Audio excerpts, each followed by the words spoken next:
Hi పిల్లలు, ఈరోజు ఇంకో కొత్త స్టోరీ గురించి తెలుసుకుందామా?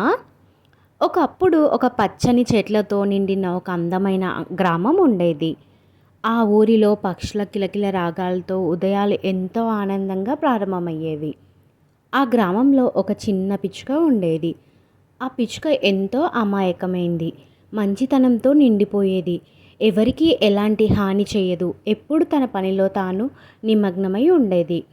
పిచ్చుకకి ఆకాశంలో ఎగరడం, చెట్ల కొమ్మలపై కూర్చొని పాటలు పాడడం, గింజలు సేకరించడం అంటే చాలా ఇష్టం.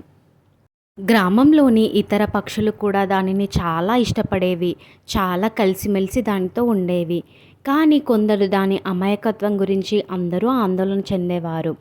ఒకరోజు ఆ గ్రామానికి దగ్గరలోని అడవి నుండి ఒక కాకుల గుంపు వచ్చింది.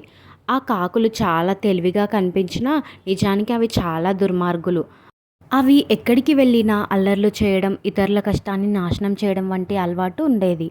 ఆ కాకులు పిచ్చుకను గమనించాయి. అది చాలా అమాయకంగా ఉంది, దీన్ని మోసం చేయడం చాలా సులభం అని వాటిలో ఒక కాకి అనుకుంటుంది.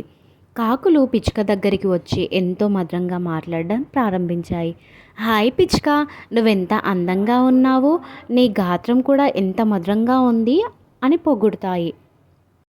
ఆ రోజు నుండి పిచ్చుక మరియు కాకుల మధ్య స్నేహం మొదలయ్యింది. ఆ రోజు నుంచి పిచ్చుక ఆ కాకులు ఎటు వెళ్తే వాటితో వెళ్ళేది. అలా వాటితో చాలా స్నేహంగా ఉండేది. కానీ మిగతా పక్షులు అది చూసి పిచ్చుకని హెచ్చరించాయి. అవి మంచి కాకులు కాదు, వాటితో స్నేహం చేయకు అని హెచ్చరించాయి. కానీ పిచ్చుక నవ్వుతూ లేదు లేదు, అవి చాలా మంచివాళ్ళు, మీరు తప్పుగా అర్థం చేసుకుంటున్నారు అని చెప్పింది. మిగతా పక్షులు ఎంత చెప్పినా కూడా ఆ పిచ్చుక అర్థం చేసుకోలేదు. అలాగే ఆ కాకులతో స్నేహం చేసింది. అలా రోజులు గడిచాయి. ఒకరోజు ఉదయం కాకుల గుంపు ఆ పిచ్చుక దగ్గరికి వచ్చాయి. ఆ పిచ్చుక దగ్గరికి వచ్చి ఇలా చెప్తాయి. ఈరోజు మేము ఒక మంచి చోటుకు వెళ్తున్నాం. చాలా సరదాగా ఉంటుంది.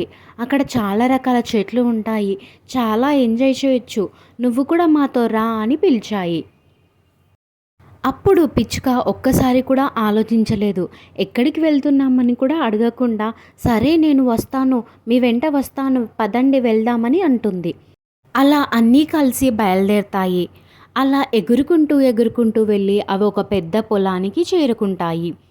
ఆ పొలం రైతులు ఎంతో కష్టపడి పెంచిన పంటల్లో నిండిపోయి ఉంది. పచ్చగా అందంగా కనిపించే ఆ పంటను చూసి పిచ్చుక ఆశ్చర్యపోయింది. కానీ ఒక్కసారిగా కాకులు తమ అసలు స్వరూపాన్ని చూపించాయి.